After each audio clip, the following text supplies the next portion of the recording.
debate that I was in back in 2015 that was hard to the left of centre and wholly unrepresentative of a genuine studio audience reflecting the views of this nation, then what happened tonight was far, far worse.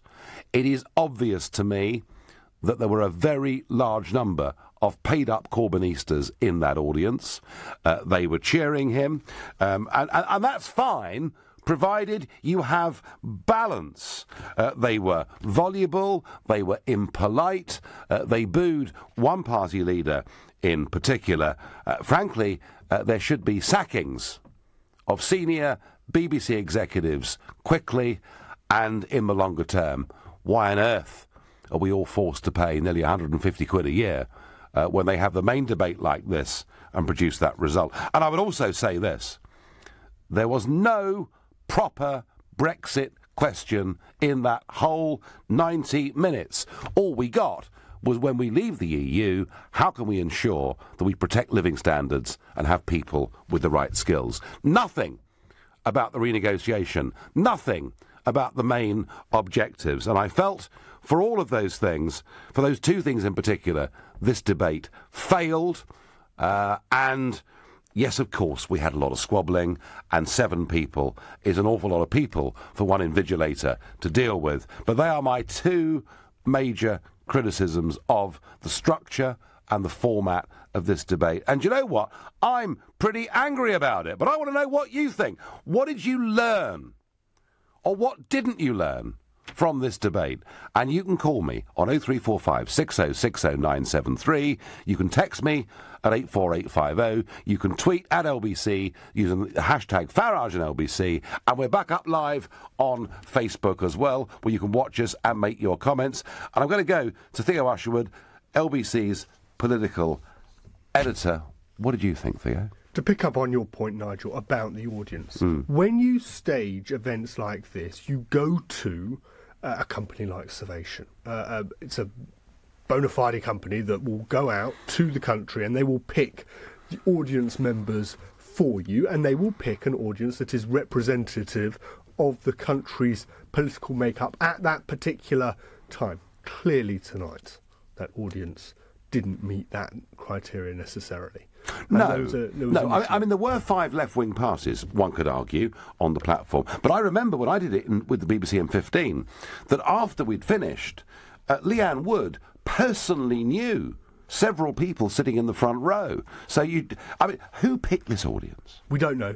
And I'm sure there's going to be an inquest into finding out exactly how this audience was picked. But even if you have 7 political parties, you're meant to pick the audience that makes up the country. So even if you look back to what happened with the Sky debate, it was a third Labour, third Tory, and then a third undecided. And that's going to be a big question. And there's certainly some very unhappy people within the Conservative Party. In your group of political correspondents and editors and reporters and journalists, was the general feeling post the Sky event that it had been a reasonably fair audience? Yes, I think there was a feeling that Sky had done a good job. Sky usually does a good job, and there was nothing to sort of get us to feel either way that there was something up with the audience. Of course, different people have different voices, and will be louder and some will be quieter. But the audience on this occasion only really were there for the atmosphere.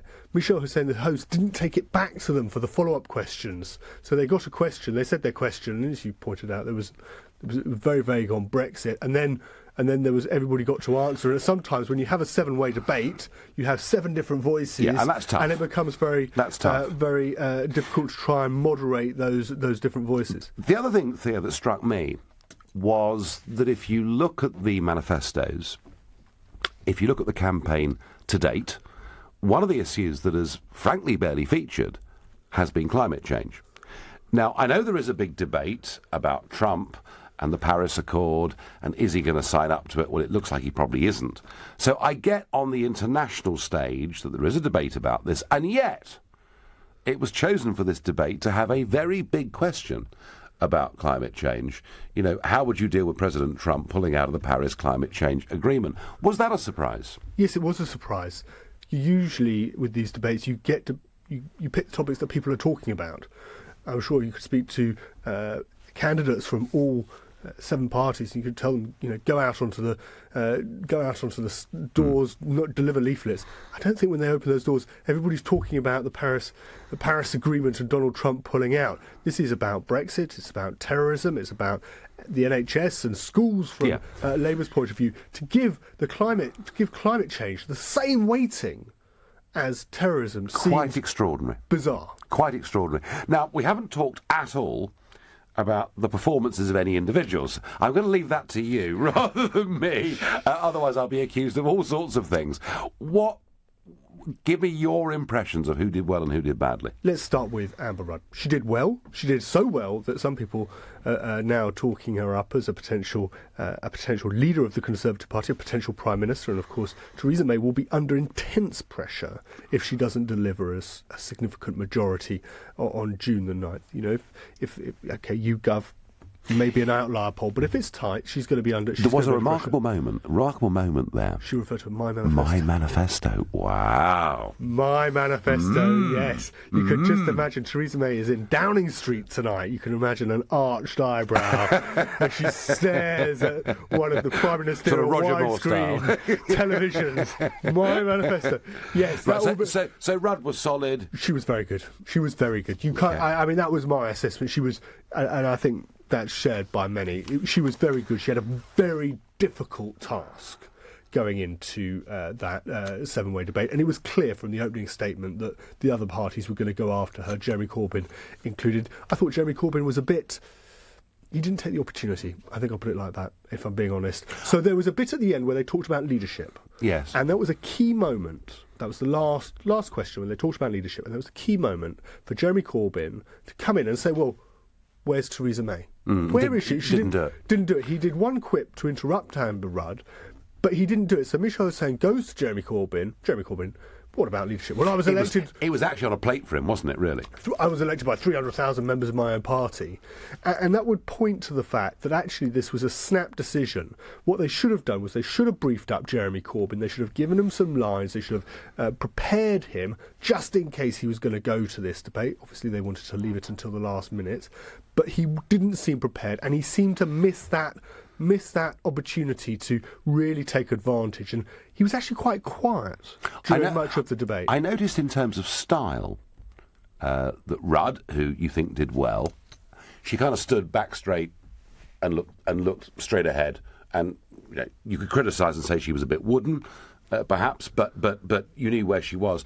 I noticed in terms of style that Jeremy Corbyn's eyes seemed to be looking down at the floor for much of the debate and not engaging either the audience, the questioner, or perhaps even the camera. He did say some things on immigration, Jeremy Corbyn, that surprised me. Yeah. I mean, he talked about undercutting, about big companies bringing in Central European labour and the need for it to stop. And that was interesting. Did he wobble on terrorism?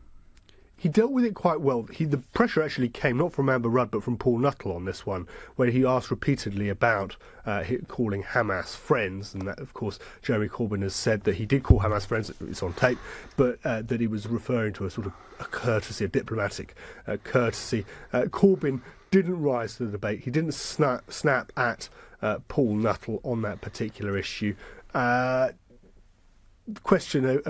He was quite good coming back to Amber Rudd. He came back very well, but to begin there was a slight hesitancy, wasn't there? Yes, he didn't seem to know. It sounded like, when you listened to Jeremy Corbyn initially and everybody was given the chance to make a statement, it sounded like that he had some words prepared and they just weren't on his tongue, and he was thinking, I've got to say this very carefully, I mustn't get this wrong, and the words didn't quite come out as if it was completely natural. Theo, stay there. We'll go through the rest, but I'm going to go now back to Cambridge, back to the spin room, to Vincent McAvenny. Vincent, what's the buzz in Cambridge? Well, all of the spads are in here now with lots of ministers, shadow ministers, party representatives doing the media rounds, and I've got Damien Green, the Pensions Secretary, with me now. Mr. Green, what did you make of Amber Rudd's performance tonight? I thought she was absolutely brilliant and particularly showed why Theresa May's government is the best to lead this country because she addressed the issues calmly.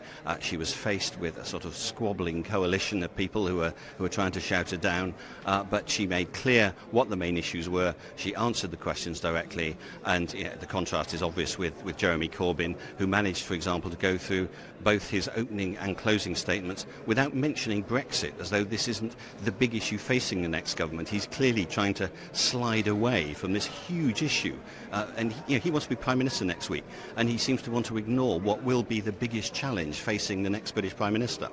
Many people watching tonight will think, well, if it was so easy to be strong and stable in the face of this coalition of chaos, why didn't the Prime Minister come here tonight and fulfil her democratic duty and answer questions in front of the public? Well, the Prime Minister's made clear that, she is doing a lot of TV appearances. She is particularly concerned, both in day-to-day campaigning and in the TV programme she's appearing on, to talk to, listen to and be questioned by the general public. She did it on Monday, she'll be doing it again on Friday, and that's a very sensible way to do politics if you're a Prime Minister. Elections are a good opportunity to get out and actually meet real people, the people who'll be deciding. And as I say, what we saw tonight was a Conservative government with a plan for Brexit, with a plan for the economy, compared with other parties who agree on quite a lot. They agree on higher taxes, they agree on more spending, they agree on higher immigration. But hasn't she just set off her own stalking horse? Because lots of people on Twitter tonight saying Amber Rudd, fantastic. And she referred to your manifesto as my manifesto. Lots of people picking up on that point now. A lot of people saying, why aren't I voting for Amber Rudd next week? I think anyone who takes Twitter as a sort of guide to the national mood is likely to be disappointed. It's what the Labour Party did in 2015. But notwithstanding, she referred to it as my manifesto. Bit of a slip. I thought Amber was fantastic. It's all our manifesto. We all stand behind the manifesto. We're a united party, unlike the Labour Party, where 2/3 of its MPs actually have no confidence in Jeremy Corbyn. The entire Conservative Party is united behind Theresa May and our manifesto, and that's what we will make a reality of. Now, as you're walking over here, your advisor whispered Brexit, Brexit, Brexit to you to talk about. Is that because your manifesto didn't have another policies that were eye-catching enough, that caught the public imagination, like Labour's did, that they could get behind? There are huge numbers of eye-catching policies in our manifesto, but it is absolutely true that the overwhelming task facing the next Prime Minister, whether it's Theresa May or Jeremy Corbyn, and the next government, is to get the best Brexit deal for this country. Whatever your politics, that will be what your prosperity and the future health of our public services depend on. And what became abundantly clear during the course of tonight, as it has been during the election campaign, is that only the Conservative Party, only Theresa May, has a proper plan for Brexit. And finally, talking about deals, Amber Rudd said that she was the one that fought the climate deal. Are you going to stand up to Donald Trump now and send a message across the Atlantic that what he's doing is wrong? I think Amber's already done that. She said how disappointed she was that the American administration has taken the decision it had. Amber was indeed there at the talks that led to the Paris Agreement. I know she personally feels very strongly about that, and we will continue to make our views known. Damien Green, thank you very much. Nigel, back to you in the studio. We'll have more from here in the spin room in Cambridge shortly. Vincent, thank you very much. Well, back to Theo Usherwood, BBC's political editor. We've talked about the performance of Amber Rudd. We've talked about the performance, indeed, of Jeremy Corbyn. But, of course, there were a lot of other leaders. It was almost like the cast of Ben-Hur up there. Just run us through the other five party leaders, please. Let's trot through the other leaders. Caroline Lucas of the Greens. She had a good night. She got some good lines in there, attacking Amber Rudd. She said cuts to disability benefits had been downright insulting early on, and got her voice, made sure that her voice was heard. Perhaps some might say she did the job that Jeremy Corbyn should have done when it came to taking on Amber Rudd. She was at the forefront of it. Angus Robertson for the SNP, of course, he's the leader of the SNP in Westminster. Nicola Sturgeon didn't show up for this one. An okay night. He was a little bit on the periphery. He didn't really manage to get stuck into... He didn't really hint, did he, that people ought to vote Labour in England, where... Because in a sense, if you think about 2 years ago, that's what... Isn't that what really the SNP were doing? They were saying, look, we're going to form a coalition with Labour. And he didn't do that this time, did he? No, he didn't. The SNP are worried about the Conservatives. That's where the threat is coming. In Scotland. That's where the threat is coming. That's where they've got to make sure that they don't lose on. So they don't want to ramp up this idea of a coalition of chaos. What they want to do is they want to focus their attention on making sure that they are the alternative to the Conservatives. I get that. Moving on to Leanne Wood. An OK night for Leanne Wood. She didn't apply Cymru. She had quite a good line when she attacked Paul Nuttall, saying there's no such thing as a free divorce. Quite a personal attack. Lots of cheering, booing as well. Paul Nuttall, of course, taking over from you, Nigel, as the leader of UKIP. He got his voice heard on when he talked about when he talked about terrorism and radical Islam. There was lots of booing. That might point back to what you said at the very beginning of our conversation when we were talking about the fact that it's difficult for when you include the minority parties, UKIP suddenly becomes out there compared to... Well, it's 6 against... I mean, on a lot of this stuff, it's 6 against 1, and it's the whole audience. So, in fact, it's quite difficult for him to speak without being interrupted, isn't it? Yeah, he had a tough night. It wasn't easy for Paul Nuttall this evening. Yeah, OK. And Tim Farron. Tim Farron, apologies. Yes, he left old very Tim important. Sorry, Tim Farron. Right, Tim Farron. Who told a good joke about Bake Off at the end.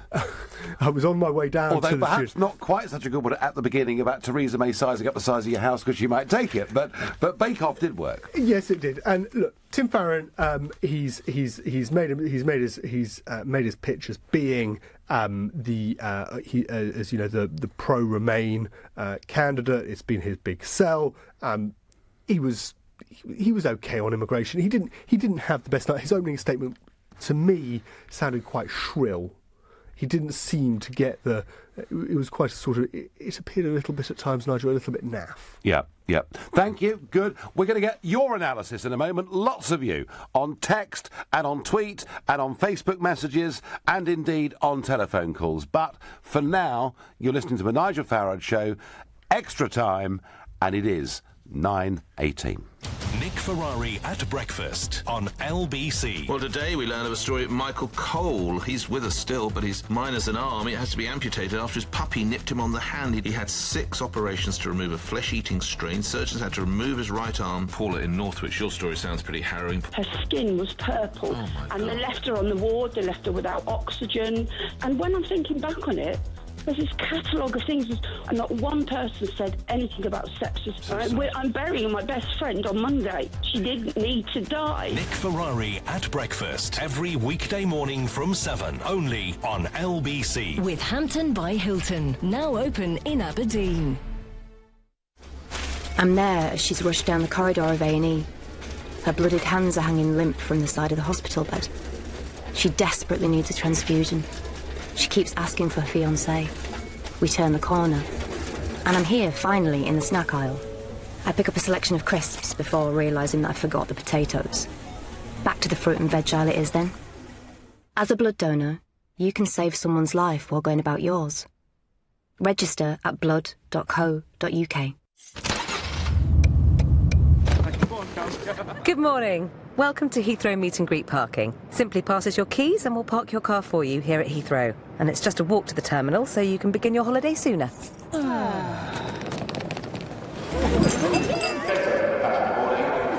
Get closer to family time with official Heathrow Meet and Greet parking. Visit heathrow.com/parking to book. Closer.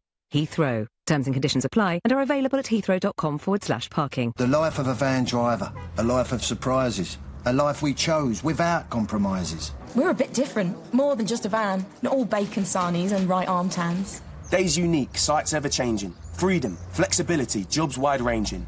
A life on the road, one without strife. We're van drivers. This is our van life. Live your van life in the new multi-award-winning Toyota Pro-Ace. What van light commercial vehicle of the year 2017? On contract hire at £199 per month. Toyota, always a better way. Pro-Ace Comfort Medium 1.16 95 DIN HP. Available on contract hire at £199 per month over 3 years. Initial rental £1,194. Business users over 18 only. Excluding VAT of 20%. Conditions apply. We've been thinking about Tom. The cat. And how, whilst he's remembered to buy cat litter, he's forgotten his bank card. But instead of worrying about how he's going to pay for it, he's simply wondering if a dog might have been a better choice of pet.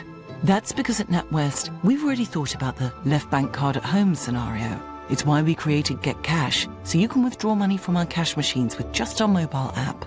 NatWest, we are what we do. Take out up to £130 a day as long as it's within your withdrawal limit. App available to customers with online banking and a UK number. Come and experience Lebanese dining at Marouche Restaurants. Try some of our amazing dishes, kafta dipped in a delicious hummus, or a colourful meze, complemented by a robust Lebanese red. With live music and traditional belly dancing, enjoy an atmosphere to match the food's rich and distinctive flavours. Go to marouche.com to find out more. Marouche Restaurants, the finest Lebanese food across London. This is LBC, the Nigel Farage Show. Call 0345 6060 973. Text 84850. Tweet at LBC using the hashtag Farage on LBC. You've heard every word of the leaders' debate. 7 leaders, well, 6, plus Amber Rudd, because I'm afraid the Prime Minister didn't want to go. But nonetheless, we've had the main, big, public political event of this election campaign. And for the last 20 minutes or so, you've been getting my analysis and LBC's analysis. And I think you, the listening public, have been neglected. So it's now your turn. Tell me, what did you learn from that debate, and what didn't you learn from that debate? And Janice from Caterham is going to open the batting. Janice, good evening. Good evening, Nigel. I have to say I've had to have a cup of tea to calm down. I thought... Just tea, yeah? Yeah, just tea. Unfortunately, no wine this week. It was just incredibly biased by the BBC. Yes. I mean, more and more, I do not watch the BBC, particularly the news, but tonight they should be ashamed of themselves. As much as I'm not terribly keen on Amber Rudd, I think she did a brilliant job this evening, and if anyone hasn't made their minds up in terms of who to vote for and who will sort us out in terms of Brexit, tonight was the programme to watch, and I am delighted Theresa May did not appear this evening. But Theresa May's going to be the Prime Minister, and Amber Rudd's an arch Remainer. So how does that all work, Janice? Well, she's part of the team. And when she referred to my manifesto, she referred to her team's manifesto, the Conservative manifesto. Right. And in terms of leaders, where was Nicola Sturgeon? Well, that's an interesting one, because Nicola Sturgeon, of course, sits in the Scottish Parliament, and this was a national debate, so Angus Robertson sits in Westminster. I guess that's the answer. Interesting. But as I say, I thought it was just complete shambles. And all evening I've been texting friends, and we've all said it was like watching a version of Britain Has Got No Talent. Apart from Amber Rudd, all of them, it was a complete shambles. So do you do you think that Corbyn sort of blew his opportunity then? Oh, he completely blew his opportunity. And the fact that he had to keep looking at the piece of paper, yesterday's interview on one of the radio stations was just laughable. I mean, do we honestly want him and Diane Abbott to be Prime Minister and Home Secretary? I mean, goodness, yeah. If this does not convince people to go out and vote, well, I don't know what needs to happen. Janice is not impressed with the debate, but impressed by Amber Rudd. I thank you. Alex in Newcastle, what did you think? Well, hello, Nigel. Good evening. And to be completely frank, I thought that this was terrible optics for Theresa May not going to the debate. It shows real weakness, whether you agree with her or not, by not showing up. I mean, I think Jeremy, in a way, pulled an almost like a propaganda coup here by going to the debate instead of who he was going to send. Yeah. Yeah, well, no, I mean, listen, I mean, actually, the way that the Labour Party and Corbyn played this today raised the stakes of this debate to a very big level. I mean, LBC would not have covered every single word of this live, you know, had the leaders of the Conservative and Labour parties not turned up. So he made it into a big media event. The question is, did he perform? Well, to be frank, I don't think you really had to perform, because in many ways it was, with the exception of UKIP, 5 against 1. We had 5, I'd say in many cases, very far left-wingers, almost certainly Remain supporting people, versus, you know, the current Conservative government and UKIP, of course. But even then, as you've said, Amber Rudd was a Remainer as well, but I think she's took the mantle up in terms of just getting on with the job at this stage. And Alex, tell me, what did you learn from tonight? I'll be honest, Nigel, I didn't learn anything new. But do you know what? I don't think I did either. And I think the whole thing was deeply disappointing. I thought the questions were poor. I thought the audience was a disgrace. I think the BBC are a complete shower. That's what I think, Alex. You're right there, Nigel. I mean, with the audience, it seemed incredibly left-wing. I mean, there needs to be some form of inquiry into how the BBC balances their audience. I don't know how to do it's it. Too late, Alex. I went through all this in 2015. I looked into the camera, I cut through Dimbleby, I accused them of producing a left-wing audience. Dimbleby then came back live on air and said, no, it's all been properly and professionally done. And 2 years later, Alex, it's worse, is all I can say, Alex. I thank you for your call. Please, listeners, if you think I'm completely wrong, and that it was a balanced audience, please let me know. Here's one. Steve texts me. He says, Nige, you've lost the plot again. The audience were balanced. You seem to be whinging, mate. Get over it. Stop blubbing like a spoilt brat. All the best. Well, Steve, fine. Steve, if you really think that was a balanced audience, I suggest you've got a bit of a problem. Sue says on Twitter, May has let herself down big time by not turning up. Nigel, Mrs Sturgeon didn't turn up either. I get that, but Angus Robertson is the leader in Westminster. Climate change is the biggest threat to mankind. You and the American idiot are fossil fools, says Mary. Well, it may well be, Mary. You may very well be right. It could be. All those 4x4s in Fulham are threatening our entire future. But my point, Mary, was, in the manifestos, it ranks as a tiddly issue. And during the entire general election debate, it has barely broken the surface. Amber Rudd just looked embarrassed for the fact that her leader did not have the guts to turn up, says one. Well, lots and lots of different opinions. Nigel, Farron and Lucas still don't get it. We voted leave. And if we don't get it, there will be unrest throughout this country, says Julia in the West Midlands. Matthew in Heathrow. You, Matthew, are a regular LBC caller to all sorts of programmes, an experienced political watcher. What did you make of it?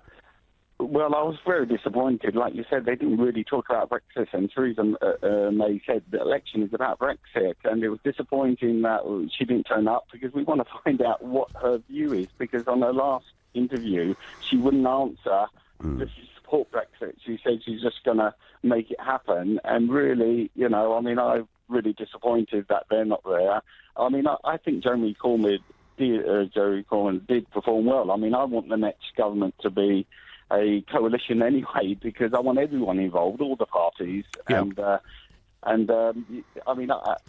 think she's just hiding now. She's tried to make political gain on this election. She said it was her Brexit, and then they're trying to put lots of policies in.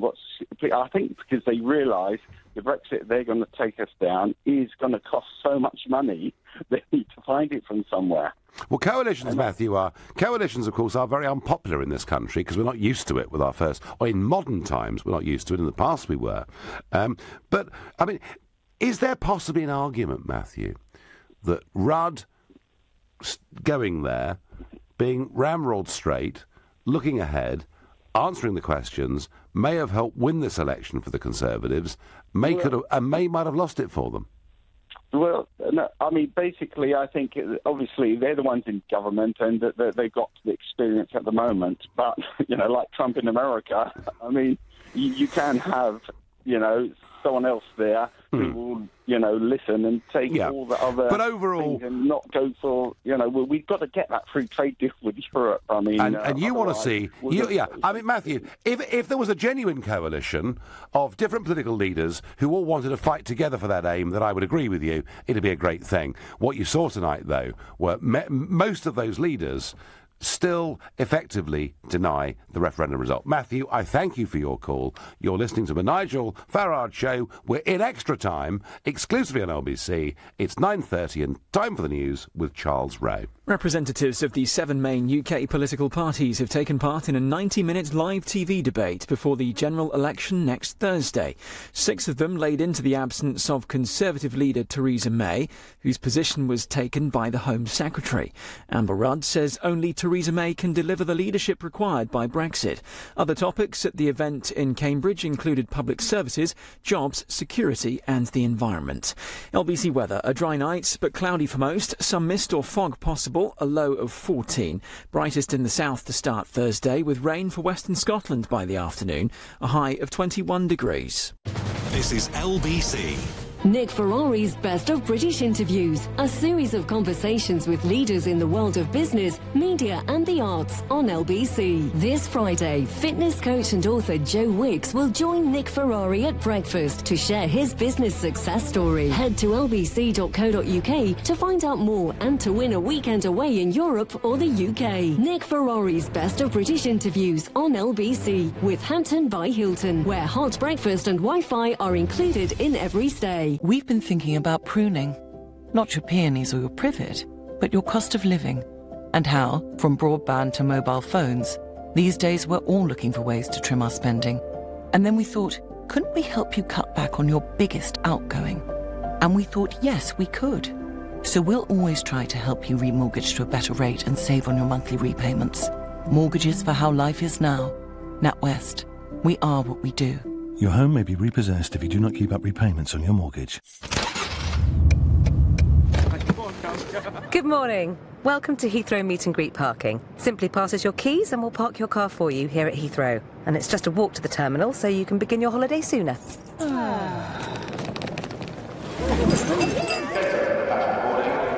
Get closer to family time with official Heathrow Meet and Greet parking. Visit heathrow.com/parking to book. Closer. Heathrow. Terms and conditions apply and are available at heathrow.com/parking. The Nigel Farage Show on LBC. Call 0345 6060 973. The great debate is over and you are now having your say on LBC, where of course you heard every single word of it. And Sam on Twitter says the Conservatives have a true leader in their party. Unfortunately for them, it is not Theresa May. And what Sam is referring to is that many seem to think that Amber Rudd put up a very strong performance tonight. I was against Rudd before the debate, but the woman did good, Nigel, is what I get on text. Surely it's good night, goodbye to Corbyn and his cronies. I think Theresa May was right to stay away from this rabble I get from Bristol. Well, this one I like. This one, anonymous, sadly, but I like this one. Corbyn went to this debate at the last minute. If this is the case, how can the audience be so pro-Corbyn when the BBC was not aware Corbyn was debating? Well, it's a very fair point. And certainly, when Jeremy made his points, I mean, it was like a party conference. It was like he just won the leadership election again. It was truly remarkable. Tell me I'm wrong. Tell me I'm wrong. 0345 6060 973. We're going to go back to Cambridge, back to the spin room, back to LBC's senior reporter, Vincent McAvenny. Vincent, what have you got for us? Well, it's still buzzing here in the spin room. Lots of government ministers, shadow ministers and other party representatives doing the rounds, and Spads frantically trying to brief. I'm joined now by Labour's Shadow Foreign Secretary, Emily Thornberry. Emily, what did you make of tonight's debate? I thought that Jeremy did really well. I thought that he came across as a man who's passionate and principled, and I think he was also prime ministerial. I think that he had the guts to come out and answer questions from the public and to debate. You know, I think it's extraordinary that Theresa May claims that she can negotiate and yet she's afraid to debate. What is the matter with her? What was she doing tonight? Washing her hair or hiding behind the curtains at number 10? I mean, I tell you what, I think that Amber Rudd, you know, she really owes Amber Rudd, because Amber Rudd had to go and soak up all the anger that people feel about this government. Yeah, it was Amber Rudd who had to say, you know, what was it? Measure us on what we've done, and the public laughed. Imagine if that had happened with Theresa May had said that. So she was just scared, and she put Amber Rudd up to do it instead. And frankly, she shouldn't have. She called this general election. She should be held to account. She shouldn't be just talking to card-carrying members of the Conservative Party.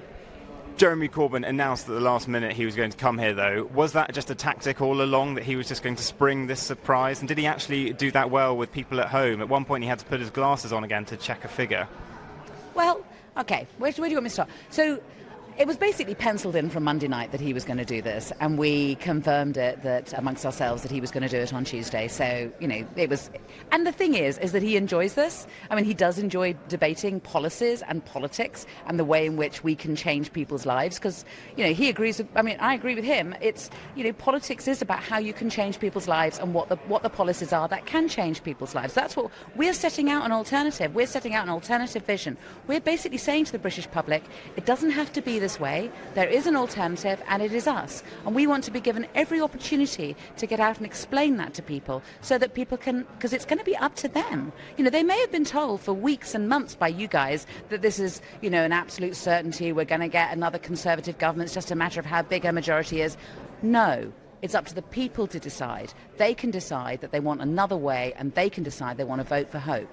Are you not worried that the takeaway tonight will be that Jeremy Corbyn is part of a coalition of chaos, and the Tories have found a new leader in Amber Rudd, and that's who people are going to back next week?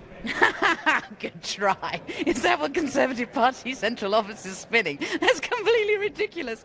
What people will get from tonight is that Theresa May was a coward and hid behind the curtains at number 10 Downing Street and didn't come out and debate.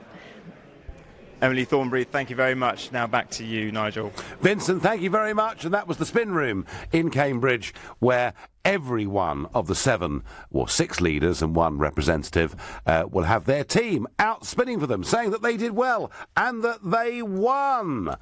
Angela in Waltham Abbey, what did you learn from tonight's debate? Hi. Hello. Hello. I didn't... Do you know when you get canned laughter... Yeah. On a comedy programme, I felt that there was canned applause.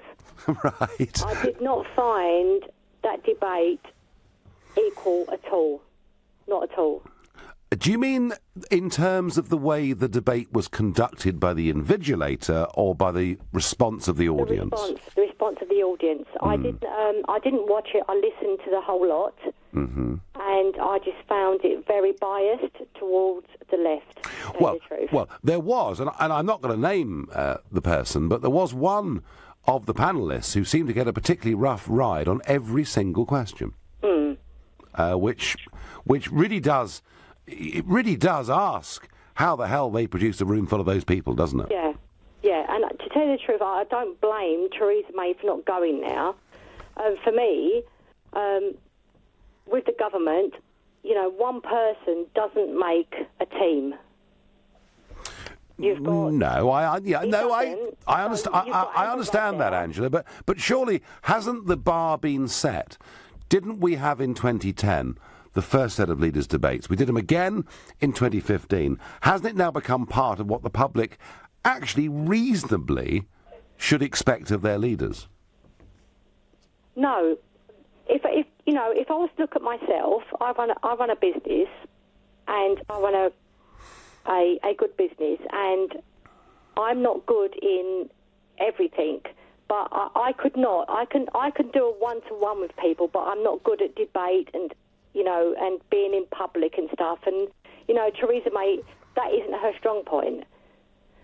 But she's got her people behind her. What is her strong point, Angela? Her strong point? Yeah. I find her strong point is, I feel she wasn't afraid in her manifesto to come out with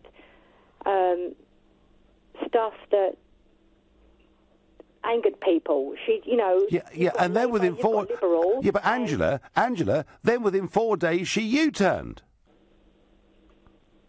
But she's not U-turned completely, has she? Well, on the social care stuff, on people who are receiving medical help at home. Within 4 days, she'd U-turned on what she'd put out in her manifesto launch. And it is the first time, certainly in living memory, and maybe in history, Angela, that a leader has U-turned on their manifesto before the elections happened. Just that point on social care. So at the moment, you know, I know people whose parents have gone into homes. Sure, I mean... And have still had to sell their property to pay for their treatment. Now, Angela, this is a huge debate. What we're discussing here is Theresa May's leadership skills, and I'm making the point that actually she has U-turned on a lot of things, including a manifesto pledge. Difficult, isn't it? I mean, with the debate, to tell you the truth, I would, if I could vote. Yes. I would vote for UKIP now. Right. Without a doubt. But I feel that if I voted for UKIP, it would be a wasted vote. OK, Angela, you've got a heart v head decision to make there. I thank you. I'm going to go to Jack in Hove. Jack, what did you learn tonight? Hi, Nigel. Basically, I don't think we should ever have these debates again. Right. I think it's a three-ring circus. It's not British politics. I had all these people here talking about that Theresa May did not turn up. I had doubts that she shouldn't turn up. But after tonight, what a debacle. What a bunch of imbeciles and children. And the other thing is, Caroline Lucas, she's a co-leader. Angus Robinson is not a leader. I heard what you said earlier. Yeah. But it should have been Nicola Sturgeon there. And they were singling one person. And it just seems a free-for-all, and it's not good enough. And there's other things like, who was the Chancellor, the Labour Chancellor, that had corporation tax at 15%? And now we've got JC saying it should be brought up to 26%. Well, I thought what was so interesting, Jack, was that out of the whole debate, and if you look at the questions here, out of the whole debate, the only area where business is even discussed was on corporation tax, and that came indirectly from a question. All those questions, those 6 questions that came up, they were about living standards, they were vaguely about Brexit, public services, security, climate change and leadership. We don't discuss the economy anymore. We don't discuss wealth creation. We don't discuss the size of the deficit, the massive increase in the national debt. We don't discuss employment rules. We don't discuss any of it, Jack. 25, 30 years ago, wealth creation dominated elections. Tonight it was barely touched on. Nigel, yeah. I've got a little shop in Hove, and I pay £10,000 a year. Yeah. In business rate. Yeah. Well, you weren't... £10,000. So, Jack, for you, as somebody, you're one of the 5 million people running his or her own business. There was nothing in that for you tonight at all, other than a brief exchange. A brief exchange. 10 people, and they're talking about increasing the corporation tax. What am I going to do? Lay people off? Go bust? Well, there was a Corbyn Nuttall debate. Jack, I thank you very much indeed for it. On text, Farage, you're wrong. You can't help the fact that people are warming to Corbyn. Dear boy, whoever you are, I did tweet after the Sky debate that I thought Jeremy Corbyn came across as a very genuine person, and I said, whoever you are, on LBC, here, the day of the launch of the Labour manifesto, that I felt that Jeremy Corbyn had shown more passion, more vim and vigour than I'd ever seen before, and I've written today that he looks like, as he goes around the country, he's having a ball. So don't give me that. I've tried to be, in terms of the personalities, not the policies, as objective and as fair as I possibly can be through all of this. Joe in Cambridge, the very city where this act took place. What did you make of it all? What did you learn? Well, I was just shocked about the people in my city. I mean, the audience just roared at anything, really, didn't they? I mean, when Caroline Lucas, she mentioned scrapping Trident, they all suddenly started roaring like it was the third coming. I mean, it was outrageous. Oh, Joe, don't make the mistake of thinking that audience was necessarily representative of your city. I did a question time a few years ago out in Boston, where where UKIP had just swept the board in my local elections, and I was booed and jeered by the audience. And when I met some of them afterwards, they'd been shipped in from Derby and goodness knows where else. So I don't think, Joe, that audience was from Cambridge or from Cambridgeshire, certainly. I'm glad. I don't think it was. But wasn't their behaviour vile? I mean, I thought it was extremely rude, and also Amber Rudd was constantly making some very, very good points, and it just wasn't really equal. I mean, the one thing which really struck me about the whole debate, and I learned the most about it, was definitely you can judge May and you can say that she's maybe not a strong and stable leader. She's made some U-turns, but Rudd won't budge, and I mean that came across as very, very, very, very true for me there. So who are we voting for, Joe? Amber Rudd or Theresa May? Ooh, I'm voting for the Conservatives. There is. Well, Joe, in a way that's refreshing, because 3 weeks ago there was no Conservative Party. It didn't exist. It was Theresa's team. Vote for Theresa's team. You're listening to the Nigel Farage Show, exclusively here on LBC, in extra time, and the time is 9:45. Coming up at 10 on LBC, Ian Collins. 7 politicians debated the big issues of the day, but one person was missing, the Prime Minister. But did it matter that Theresa May wasn't there? Ian Collins on LBC.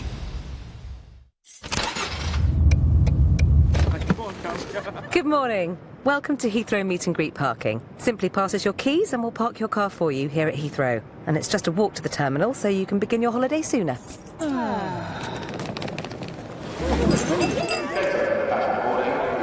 Get closer to family time with official Heathrow Meet and Greet parking. Visit heathrow.com/parking to book. Closer. Heathrow. Terms and conditions apply and are available at heathrow.com/parking. Punching the air, Sally jumps out of her Renault Traffic van. Winning her second gardening contract feels even better than the first. Topiary has a new champion. Renault Pro Plus vans are trusted as the logistics partner to the Renault Sport Formula One team, delivering vital components day in, day out. See how the award-winning Renault Pro Plus range can power your team with reliability and aftercare service you can count on.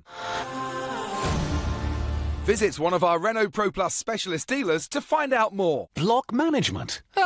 It's a doddle, isn't it? I mean, once you've got budget approval, all you need to do is your service charge invoices, health and safety regulations paperwork, do the cleaning, the gardening, general maintenance, sort out site inspections, arrange contracts, insurance, emergency representation. Yes, block management. Such a doddle.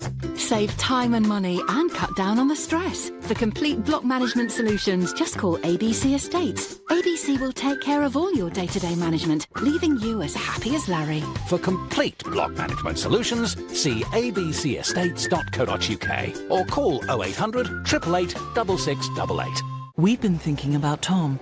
The cat. And how, whilst he's remembered to buy cat litter, he's forgotten his bank card. But instead of worrying about how he's going to pay for it, he's simply wondering if a dog might have been a better choice of pet. That's because at NatWest, we've already thought about the left bank card at home scenario.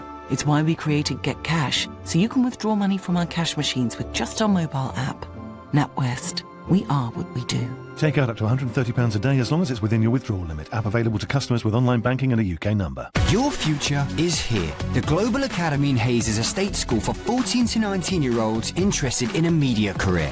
Find out more at globalacademy.com. Leading Britain's conversation, The Nigel Farage Show. Tweet at LBC using the hashtag Farage on LBC.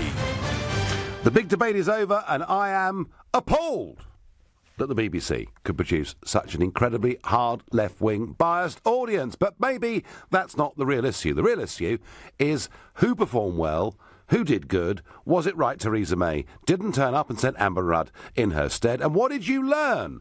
I've got 10 minutes left in this 3-hour slot, and I want to hear from as many of you as possible. So let's do it in quick-fire fashion, because the phone lines are busy. Lewis in Bushy, what did you learn? What do you think? Hi, Nigel.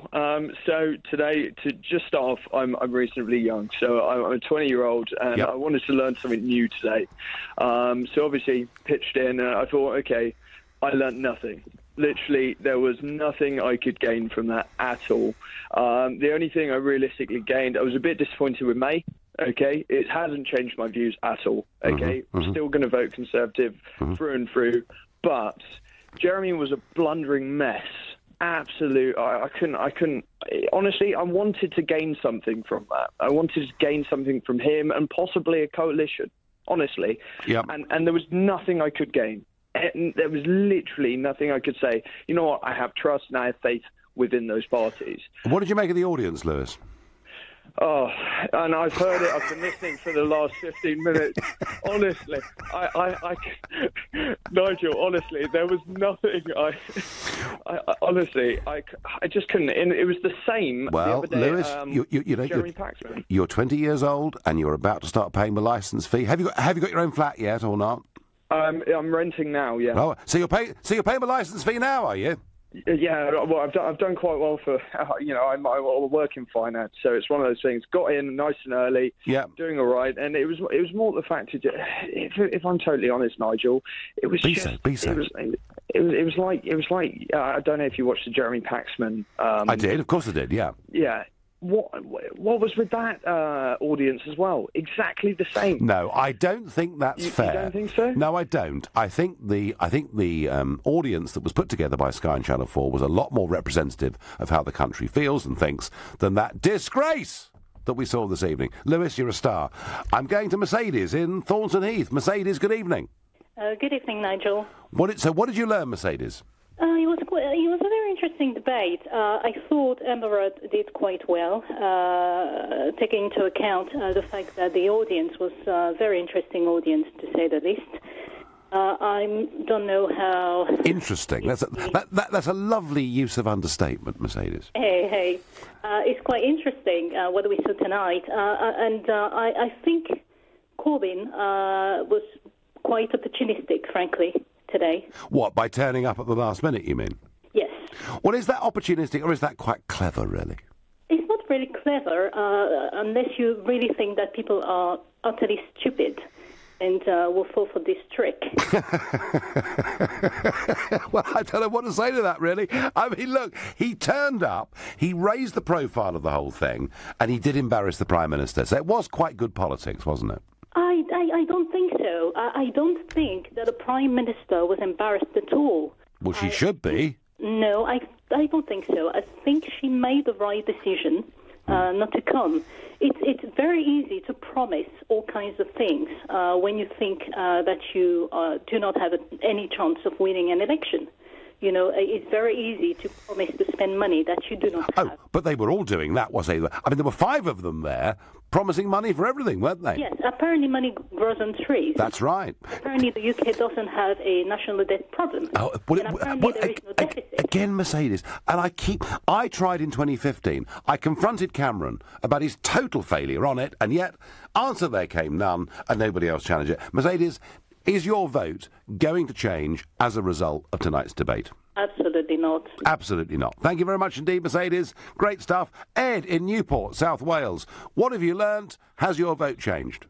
Hello, Nigel. Good to speak to you. Good evening. And no, my vote hasn't changed. Right. I'm a young Tory voter. Yep. We do exist. And my vote was always going to be... Well, I went into this debate with a very open mind. Uh-huh. I was very conscious of Corbyn sort of gaining in the polls and things, so I wanted to see for myself sort of how it was going to pan out. But I was really impressed with Amber Rudd. I thought that she came across extremely well, and compared to what I was expecting, sort of with the five left-wing parties sort of hurling sort of a barrage of abuse at her, I thought that she came across very well, took it on the chin, handled herself very professionally. Abuse at her? No, there was one of them took real abuse. I mean, UKIP were treated as if they were war criminals, I thought, by the audience and the rest of the panel. But disagree with me, let me know. But no, I mean, look, it's perfectly clear. And we had a caller on between 7 and 7:30 that said that May was right not to go because UKIP and the Conservatives would receive abuse. And I think you're quite right that Rudd did get a tough time from the audience. There was mockery, there was laughter. I thought the way Nuttall was treated was absolutely extraordinary. memory. Rudd, it comes from the audience. I think, Nigel. Well, anything that Corbyn said got a massive applause. No, I know. Anything that Caroline Lucas said also got a massive applause. And it's not that it's very popular to agree with the left-wing politics just because that's how things are. Virtue signalling, money grows on trees. Isn't the world lovely, Ed? Thank you very much for your call. I'm trying to rattle through as much as I can here. Nigel, do you know interest in this general election whatsoever? I think because it's been felt from the start the Tories were going to win anyway, and what the Yanks like are big personalities and big controversy. And I don't think, again, I could be wrong, it's possible, but I don't think of the two potential prime ministers in terms of American cable TV and talk radio, they would see either of the leaders of our two main parties, our two biggest parties, as being big personalities. So no, I don't think Trump was watching. He's too busy ripping up the Paris Climate Accord. Now, I'm going to go to Aaron in Tyneside. Aaron, come on, you must have learnt something this evening. Can you hear me, Nigel? I can. What did you learn? Yes. What I learned nothing. Nothing? Nothing again. And every time I watch these kinds of debates, I haven't learned nothing at all. Do you feel a bit let down, Aaron? I mean, do you sort of, tune into this thinking, wow, this could be really exciting and revelatory, and it just never happens? Yes, I get a real buzz as soon as I start watching it, but then the buzz seems to disappear in the first 5 minutes of watching it. Oh, so all the adrenaline has drained from your body? Drained, yes, because none of them can be trusted. No. The blab on about policies which never materialise, and each policy over the past since 1972 has never materialised. And I think the reason Theresa May didn't want to turn up is to try and encourage more people to go for Labour. I think the whole point of Theresa going for a general election was to go for a hung parliament, a coalition between Tories and Labour. I don't know, but in your analysis, is to stop Brexit. In your analysis, who did best? Who did best? Yeah. Well, I was always a UKIP fan, so I'm always going to say buy me word and go for UKIP. Aaron, thank you very much indeed. And my last call of the evening is Aston in Chester. Good evening. Has your whole life changed as a result of this amazing programme with its wonderful balanced audience? Oh, definitely not. Not at all. Right. So was it all a waste of time or not? Or? Yeah, definitely, yeah. Did anybody stand out and star for you? Not really, no, not at all, no. You sound really downbeat, Aston. I mean, I am. Did you 3 hours ago, 2 hours ago, were you excited about it? Did you think it was going to be wonderful? No. No? So you started off being cheesed off and it's even worse now, yeah? Yeah, probably, yeah. I feel like no one really represents, my kind of views in the party. Except I'd probably say Conservatives and UKIP, probably. Okay. Aston, thank you. I've got to go. Well, my final thought on all of this is that, it is going to be either Jeremy Corbyn or Theresa May who's going to be Prime Minister, and the other parties can win seats and do well and get lots of votes. But that is the truth of it in many, many ways. I thought Theresa May not turning up, initially I thought it was gutless. I now think, from her point of view and the Conservatives' point of view, she made the right decision. I don't think she's coming across to the public as being sincere. I don't think she's coming across as being strong. She seems to U-turn on everything. And Amber Rudd just stood there and took the bullets.